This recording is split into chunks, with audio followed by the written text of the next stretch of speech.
Some houses whisper secrets, others scream them. Tonight, we descend into the most infamous haunted house in American history, a place soaked in tragedy, tainted by evil, and remembered for the night terror walked among the living. Welcome to Velvet Shadows. Turn off the lights, plug in your headphones, and if you're brave enough, keep listening. This is not just a story. This actually happened. They say every home has a story, but some stories are written in blood. The address? Harmless enough. 112 Ocean Avenue, tucked away in the quiet town of Amityville, New York, a picture-perfect neighborhood where American dreams were supposed to thrive. A white Dutch colonial house with eye-like windows and a sloped roof, charming, even beautiful from the outside. But behind those walls, something unspeakable waited. Let me take you back to the night that shattered everything. It was November 13th, 1974. A cold, silent evening. The kind where the darkness settles over the streets like a thick fog, and the wind carries whispers that no one can quite explain. Inside the house, the DeFeo family slept soundly, 6 of them. Ronald DeFeo Sr., the stern father, Louise, the caring mother, and their children, Dawn, Allison, Mark, and John Matthew, the youngest, just 9 years old. Upstairs in his room, their eldest son, Ronald Butch DeFeo Jr., 23 years old, was wide awake.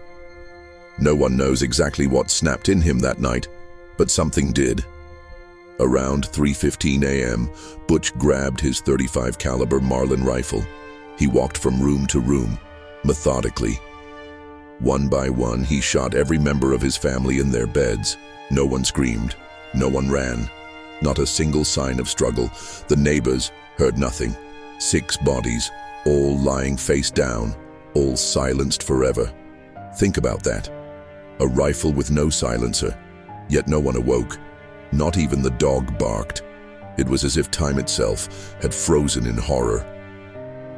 The next day, Butch calmly walked into a local bar and cried out, "You gotta help me. I think my mother and father are shot." The police arrived and discovered the gruesome scene, 6 people executed inside what looked like a peaceful family home. The media swarmed. Headlines screamed, "Family slain in Amityville home." The nation was stunned. When questioned, Butch's story changed over and over. First, he blamed a mafia hitman, then a mysterious stranger, and then he finally confessed. But it's what he said next that chilled the officers to the bone. "I couldn't help it. The voices in the house told me to do it." What voices? Was it guilt, drugs, madness, or something else? Even the investigators, hardened from years of dealing with New York's worst criminals, said something felt off inside the DeFeo home. A strange pressure in the air, like being watched. Ronald Butch DeFeo Jr. was convicted and sentenced to 6 consecutive life sentences. He died in prison in 2021. But what he left behind was not just a crime scene. It was a gateway. A stain so deep it seemed to infect the very wood, the very soil, the very soul of the house. And what followed would become one of the most terrifying hauntings in modern American history. Because evil didn't leave with the DeFeos. It waited for the next family. A year had passed since the DeFeo massacre. The house stood silent, cold, waiting. In December of 1975, the property went up for sale. It was a bargain, just $80,000 for a beautiful 3-story home on the water. A dream house, complete with a boathouse, swimming pool, and 4 bedrooms. Most wouldn't touch it, but one couple did. Their names were George and Kathy Lutz, newly married, full of hope. They had 3 children. Not from George's blood, but he loved them like his own. They were told about the murders. They didn't care. They believed they could handle it. They brought a priest on the very first day to bless the house, just in case. But as he moved from room to room, sprinkling holy water, he suddenly stopped. He stood inside one of the bedrooms, what had once belonged to the murdered boys. Then out of nowhere, he heard a voice, deep, growling, not human. It said, "Get out." And then, he was slapped across the face by something invisible, hard. He stumbled out of the house, shaken, and refused to ever return. That was day one. As the days passed, the house changed, not on the outside, but within. George, a man who'd never been deeply religious or spiritual, began waking up at the exact same time every night. 3:15 a.m. every single night. That was the exact time the DeFeo murders were believed to have occurred. He became distant, angry. He wouldn't eat, he wouldn't sleep.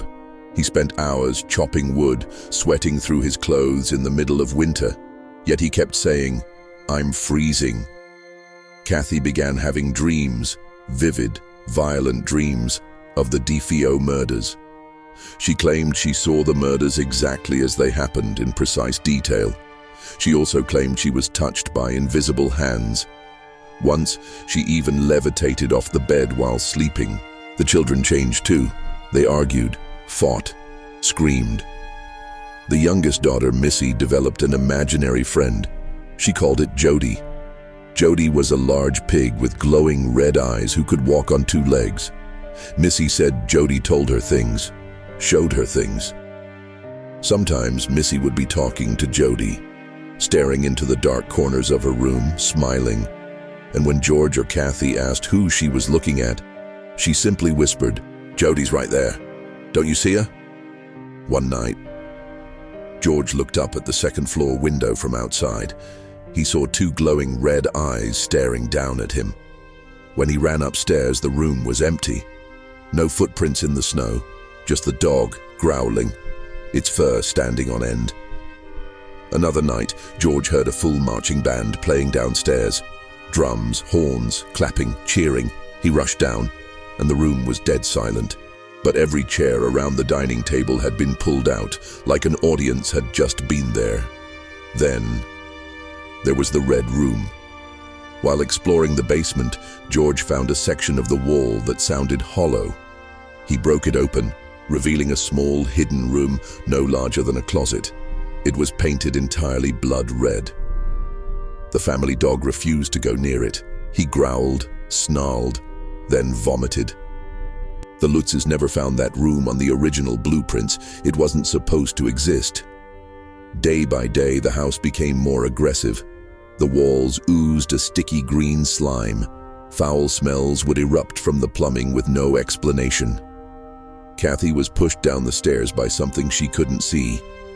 George described it as being under constant psychological attack, as if the house could read his mind and twist it from within.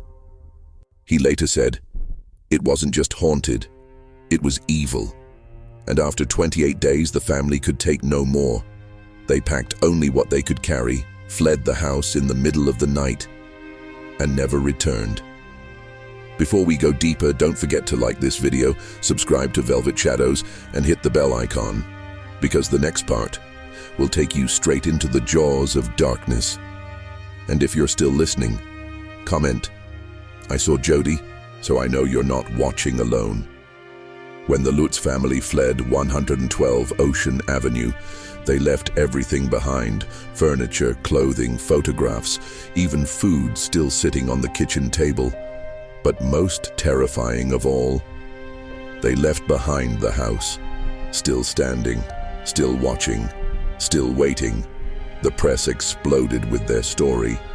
Paranormal researchers, skeptics, and journalists descended on Amityville like moths to flame. But among the noise, one name stood out. Two names, actually. Ed and Lorraine Warren. Ed Warren, a no-nonsense demonologist, former Navy vet turned investigator of the supernatural. Lorraine Warren, a gifted clairvoyant, a medium who claimed to see things beyond the physical world. Together, they were the real-life inspiration behind the Conjuring universe. and when they stepped through the doors of 112 Ocean Avenue, they stepped straight into hell's waiting room. It was March 1976, just weeks after the Lutzes fled. Ed and Lorraine didn't go in alone. They brought a full investigative team, reporters, photographers, parapsychologists, and a priest. They wanted to document everything, and what they found still haunts the paranormal world today. The first thing Lorraine felt? Pressure, like the air was thick. Not just heavy, but oppressive, as if the house itself didn't want her inside. As she stepped into the living room, she froze. She later described it as walking into a swamp of psychic trauma, every emotion soaked into the walls like blood into carpet. She said, there was a presence of pure evil there. It didn't whisper, it screamed. In the upstairs hallway, Lorraine claimed to see shadows moving against the grain of light, crawling along the ceiling like insects. In the infamous red room in the basement, Ed placed a crucifix on the wall. It began to rotate slowly on its own. When they tried using holy water, it hissed as if dropped onto a flame. And in one of the bedrooms, the priest felt ill, clutching his chest, barely able to breathe. Whatever was in the house, it didn't want to be studied. It wanted to be left alone, or worse, to claim. One of the most disturbing artifacts from the Warrens' investigation came not from the seance, but from a simple infrared camera left overnight on the second floor. The camera was set to automatically take a photo every few minutes. Most showed empty hallways, shadows, stillness, but one showed something else entirely. A small boy, pale face, peeking out from a bedroom doorway, but his eyes were glowing white. There were no children in the house that night. That image has been examined for decades. No explanation has ever been proven. Some say it was a child spirit. Others claim it looked eerily like John Matthew DeFeo, the youngest of the murdered children. Whatever it was watching. Lorraine later said that she refused to return to the Amityville house.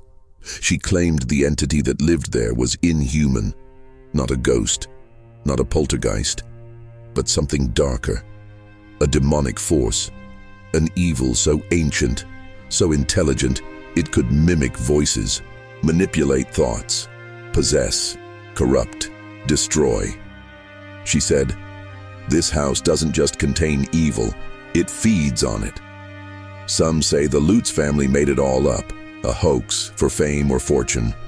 Others believe the Warrens uncovered something that should have been left buried forever. But one thing is certain. Everyone who spent more than a few nights in that house came away, changed. Some physically, some mentally, some never recovered. And yet, the house still stands. Different owners, different paint, different address, but the same foundation. And when the sun goes down over Ocean Avenue, some say you can still see lights flickering in the attic and hear the faint sound of a little girl whispering.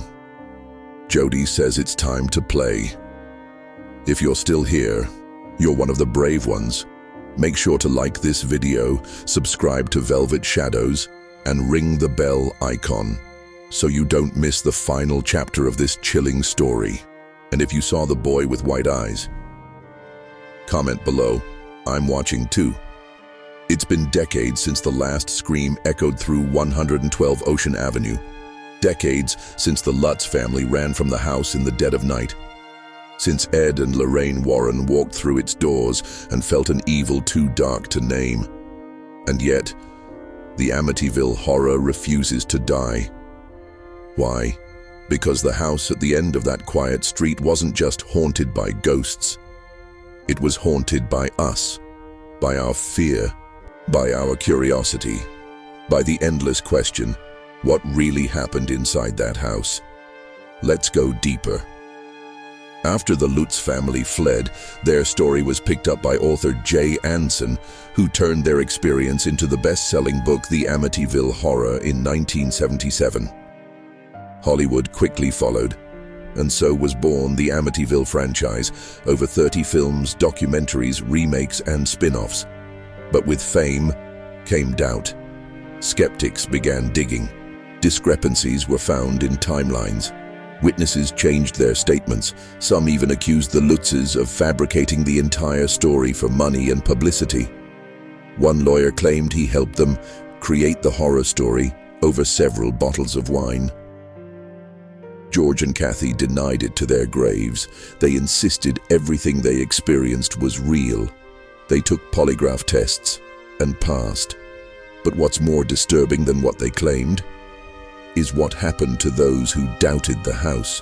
Over the years, something strange began happening to those connected to the story. Actors, journalists, investigators, even the owners that came after, reported accidents, illnesses, suicides, sudden breakdowns. A local news anchor who mocked the haunting on live television later suffered a mysterious heart attack that doctors couldn't explain. The cameraman who filmed the infamous boy with white eyes photo, he was found years later, alone, paranoid, convinced he was being watched. And as for the house itself, several owners came and went. Some lasted months, some only weeks. Most refused to speak publicly. Some outright denied anything happened. Others moved in, only to never speak of it again. But here's where it gets darker. Paranormal investigators who returned to the house in the 2000s claimed the activity had changed. It wasn't loud anymore. No slamming doors, no pig-like demons, no green slime. Now, it was quiet. Too quiet. They said the house had become intelligent, choosing when to reveal itself. One psychic said, "It doesn't show off anymore. It waits, it listens, it learns." Some believe the entity has become part of the very foundation, like a living organism, sleeping, watching, and occasionally whispering to those sensitive enough to hear it. "Come closer," it says. "Come in." The question that remains: so, what is the truth? Was it all just a psychological breakdown, the result of a stressed family, a traumatic history, and a bit of media hysteria? Or was it something else? Something ancient? Something invisible but powerful enough to drive men mad? The Catholic Church has never officially recognized the Amityville haunting. The town tries to distance itself from the legend. The house has been renovated, its address changed. But the energy, the feeling, still there. And if you stand outside the property on a cold night, long after midnight, locals say the upstairs windows, the ones that once looked like eyes, will still make your stomach twist. As if something is still watching you from behind the glass. Maybe it was just a story. Maybe it was all real. Or maybe, just maybe, it doesn't matter what we believe, because evil doesn't need us to believe in it. It just needs us to step inside. So, if you've come this far into the shadows, if you've followed us through every scream, every whisper, every blood-soaked memory, then you're not just a viewer anymore. You're a part of the velvet shadows, and I dare you. Before you sleep tonight, before you turn off the lights, look around your room and ask yourself, if the house can follow them, could it be following me? Don't forget to like this video if your heart survived the horror. Subscribe to Velvet Shadows for more real horror stories that dig deep into the unknown. And comment below, "I still hear the house." So I know you've made it to the end, but that you've also left something behind. Until next time, sleep tight and never ever ignore the sound of footsteps when you know you're alone.